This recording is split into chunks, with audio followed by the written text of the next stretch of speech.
Hi friends, ಎಲ್ಲ ಹೇಗಿದ್ದೀರಾ? ಚೆನ್ನಾಗಿದ್ದೀರಾ ಅಂತ ಭಾವಿಸ್ತೀನಿ. ನಾವು ಸಹ ಬಿಂದಾಸ್ ಆಗಿದ್ದೀವಿ.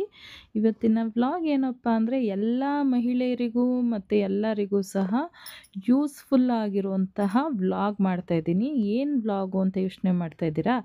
ಬನ್ನಿ ನೋಡ್ಕೊಬರೋಣ. ಇನ್ನು ನನ್ನ ಚಾನಲ್ನ ಸಬ್ಸ್ಕ್ರೈಬ್ ಮಾಡ್ದಿರ ನೋಡ್ತಾ ಇದ್ದರೆ ಪ್ಲೀಸ್ ಸಬ್ಸ್ಕ್ರೈಬ್ ಮಾಡಿ, ಬೆಲ್ ಐಕಾನ್ ಮಾಡಿ. ಬನ್ನಿ ನೋಡ್ಕೊಬರೋಣ. ಇದು ನೋಡಿ ನಂದು ಓಲ್ಡ್ ಸ್ಯಾರಿ. ಓಲ್ಡ್ ಅನ್ನೋದಕ್ಕಿಂತ 3 ಇಯರ್ಸ್ ಬ್ಯಾಕ್ ತಗೊಂಡಿದ್ದಿದ್ದು ಇದು. ಸೊ ಇದೇನಾಯಿತು ಅಂದರೆ ತುಂಬ ಅಂದರೆ ತುಂಬ ಚೆನ್ನಾಗಿದೆ. ವೇರ್ ಮಾಡಿದ್ರೆ ಅಲ್ಟಿಮೇಟಾಗಿ ಇರೋದು. ಸೊ ಇದು ಏನಾಗಿದೆ ಅಂದರೆ ಯಾವುದೋ ಒಂದು ಫಂಕ್ಷನ್ಗೆ ಹೋದಾಗ ಸ್ವಲ್ಪ ಕಿಡಿನೋ ಅಥವಾ ಬಿಸಿನೋ ತಾಕಿ ಒಂದು ಸ್ವಲ್ಪ ಸುಟ್ಟದಂಗೆ ಆಗೋಗಿತ್ತು. ಸೊ ಅದನ್ನು ನಾನು ಕಂಪ್ಲೀಟಾಗಿ ಒಂದು ಹಾಫ್ ಇಂಚಷ್ಟು ಅದನ್ನು ಕಟ್ ಮಾಡಿ ನಾನು ಈ ಥರ ಸ್ಟಿಚ್ ಮಾಡ್ಕೊಂಡಿದ್ದೆ. ಸ್ಟಿಚ್ ಕಾಣ್ತಿದೆ ಅಲ್ವಾ ನಿಮಗೆ? ಅದು ಅಷ್ಟು ಫುಲ್ ಕಟ್ ಮಾಡಿ ಈ ರೀತಿ ಸ್ಟಿಚ್ ಮಾಡಿಕೊಂಡು ವೇರ್ ಮಾಡಿದೆ ಒನ್ ಟೈಮು. ಸೊ ಏನು ಅನ್ನಿಸ್ತು ಅಂದರೆ ಇದು ನೆರಿಗೆ ಸ್ಯಾರಿ ಉಟ್ಟರೆ ನೆರಿಗೆ ಬಿದ್ರೇ ಅಲ್ವಾ ಚೆನ್ನಾಗಿರೋದು. ನೆರಿಗೆ ಸ್ವಲ್ಪ ಶಾರ್ಟೇಜ್ ಆಯಿತು. ಹಾಗಾಗಿ ನಾನು ಇದನ್ನೇನು ಮಾಡೋದು, ಯಾರಿಗಾದ್ರೂ ಕೊಡೋದಕ್ಕೂ ಬೇಜಾರಾಗುತ್ತೆ. ಆ್ಯಂಡ್ ಇದು ತುಂಬ ಇಷ್ಟಪಟ್ಟು ತೊಗೊಂಡಂಥ ಸ್ಯಾರಿ ಇದು. ಸೊ ಏನಪ್ಪ ಮಾಡೋದು ಅಂತ ಯೋಚನೆ ಮಾಡ್ತಾಯಿದ್ದೆ. ಸೊ ಇದನ್ನು ಒಂದು ಡ್ರೆಸ್ ಮೆಟೀರಿಯಲ್ ಆಗಿ ಮಾಡ್ಕೊಳ್ಳೋಣ ಅಂತ ಅಂದ್ಬಿಟ್ಟು ಸೊ ಯಾವ ರೀತಿ ಸ್ಟಿಚ್ ಮಾಡ್ತೀನಿ ಅಂತ ನೋಡ್ಕೊಂಡು ಬರೋಣ ಬನ್ನಿ. ಹಾಗೆ ಇದಕ್ಕೆ ಒಂದು ಹೊಸ ಲುಕ್ಕು ಕೊಡೋಣ. ಯಾವ ರೀತಿ ಅಂತ ನೋಡ್ಕೊಬರೋಣ ಬನ್ನಿ. ನೋಡಿ ವೇರ್ ಮಾಡಿದ್ರೆ ಎಷ್ಟು ಚೆನ್ನಾಗಿ ಕಾಣುತ್ತೆ ಅಂತ. ತುಂಬ ದೊಡ್ಡ ಬಾರ್ಡ್ರು ಹೇಳಬೇಕು ಅಂದರೆ ನನಗಂತೂ ತುಂಬಾ ಇಷ್ಟ ಆಯಿತು. ಇದು ಕಲರ್ ಕಾಂಬಿನೇಷನು ರಿಚ್ ಲುಕ್ಕೇ ಕೊಡ್ತಿತ್ತು ಹೇಳಬೇಕು ಅಂದರೆ. ಇದು ಅಷ್ಟು ಚೆಂದ ಇತ್ತು.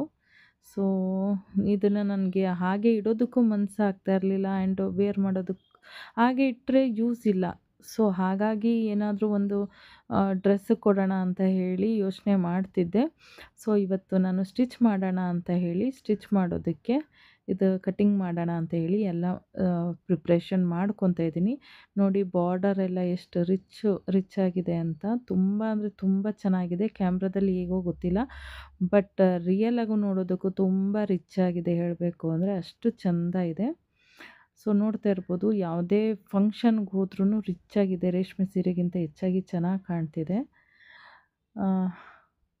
ಇದಕ್ಕೆ ಒಂದು ಹೊಸ ಲುಕ್ಕು ಕೊಡೋಣ ಅಂತ ಸುಮಾರು ನೋಡಿದೆ. ಬಟ್ ಔಟ್ಸೈಡ್ ಕೊಟ್ಟರೆ ಸ್ವಲ್ಪ ಹೆವಿ ಬಜೆಟ್ ಅಂತಲೇ ಹೇಳ್ಬೋದು. ಹಾಗಾಗಿ ನಾನೇ ಸ್ಟಿಚ್ ಮಾಡೋಣ ಅಂತ ಮಾಡ್ತಾಯಿದ್ದೀನಿ. ಟೈಲರಿಂಗ್ ಕಲಿತ್ರೆ ಸೊ ಈ ರೀತಿ ನಮ್ಮದು ನಾವೇ ಸ್ಟಿಚ್ ಮಾಡ್ಕೋಬೋದು ಆರಾಮಾಗಿ. ಸೊ ನೋಡ್ತಾ ಇದ್ದೀರಲ್ಲ, ಫ್ರಿಲ್ ಹಿಡ್ದು ಈ ರೀತಿ ನಾನು ಸ್ಟಿಚ್ ಮಾಡ್ಕೊತಾ ಇದ್ದೀನಿ. ಫ್ರಿಲ್ ಹಿಡ್ದು ಸ್ಟಿಚ್ ಮಾಡೋದ್ರಿಂದ ಸ್ವಲ್ಪ ತುಂಬ ಚೆನ್ನಾಗಿ ಕಾಣುತ್ತೆ, ಲುಕ್ಕಾಗೂ ಇರುತ್ತೆ. ಸೊ ಫೈನಲಿ ಈ ರೀತಿ ಬಂದಿದೆ. ಸೊ ಯಾವ ರೀತಿ ಇದೆ ಅಂತ ಕಮೆಂಟ್ ಬಾಕ್ಸಲ್ಲಿ ಕಮೆಂಟ್ ಮಾಡಿ. ಸೊ ನಾನು ಬಾರ್ಡರ್ನ ಇನ್ನೂ ಎಕ್ಸ್ಟ್ರಾ ಸ್ಟಿಚ್ ಮಾಡಿ ಬಾರ್ಡರ್ ಒಂದು ಇಂಚ್ ಆಗೋಷ್ಟು ಎಕ್ಸ್ಟ್ರಾ ಮಾಡಿದ್ದೀನಿ ಬಾರ್ಡ್ರನ್ನ. ಸೊ ಯಾವ ರೀತಿ ಇದೆ ಅಂತ ನೋಡಿ, ಎಷ್ಟು ಚೆನ್ನಾಗಿ ಔಟ್ಲುಕ್ ಚೆನ್ನಾಗಿ ಬಂದಿದೆ ಅಂತ. ನನಗಂತೂ ತುಂಬಾ ಇಷ್ಟ ಆಯಿತು ಹೇಳಬೇಕು ಅಂದರೆ. ಅಷ್ಟು ಇಷ್ಟ ಆಯಿತು. ಆ್ಯಂಡ್ ಗೌನು ಸಹ ಸ್ಟಿಚ್ ಮಾಡ್ಬೋದು ಇದರಲ್ಲಿ. ಇದನ್ನು ನಾನು ಇಲ್ಲೇ ಸ್ಟಿಚ್ ಮಾಡಿಕೊಂಡೆ. ಮತ್ತು ಇದನ್ನು ಅಷ್ಟೇ ನೀವು ನೋಡಿರಬಹುದು, ಈ ಥರ ಪ್ಲೇನ್ ಸ್ಯಾರಿನ ತೊಗೊಂಡು ಮೀಶೋದಲ್ಲಿ ಸಿಗುತ್ತೆ ಈ ಸ್ಯಾರಿ.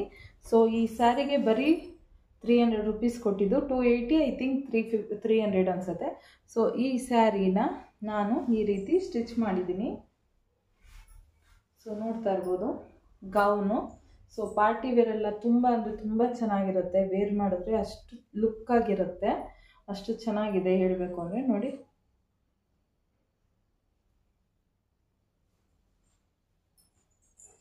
ಸೊ ಈ ರೀತಿ ನೋಡಿ, ಒಂದು ಸ್ಯಾರಿಲಿ ಈ ರೀತಿ ಸ್ಟಿಚ್ ಮಾಡ್ಕೋಬೋದು. ಬ್ಯಾಕ್ ಸೈಡು ಈ ಥರ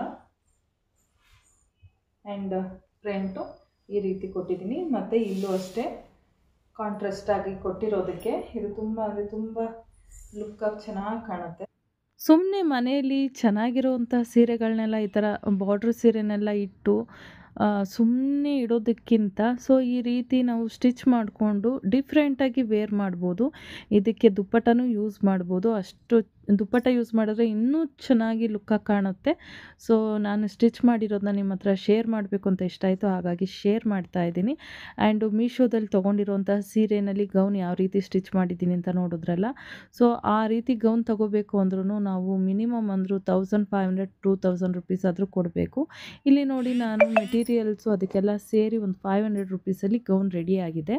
ಸೊ ಈ ವ್ಲಾಗ್ ಯಾರಿಗೆಲ್ಲ ಇಷ್ಟ ಆಗಿದೆ ಲೈಕ್ ಮಾಡಿ, ಶೇರ್ ಮಾಡಿ, ಕಮೆಂಟ್ ಮಾಡಿ ಆ್ಯಂಡ್ ಫ್ಯಾಮಿಲಿ ಫ್ರೆಂಡ್ಸ್ಗೆಲ್ಲ ಶೇರ್ ಮಾಡಿ. Thank you.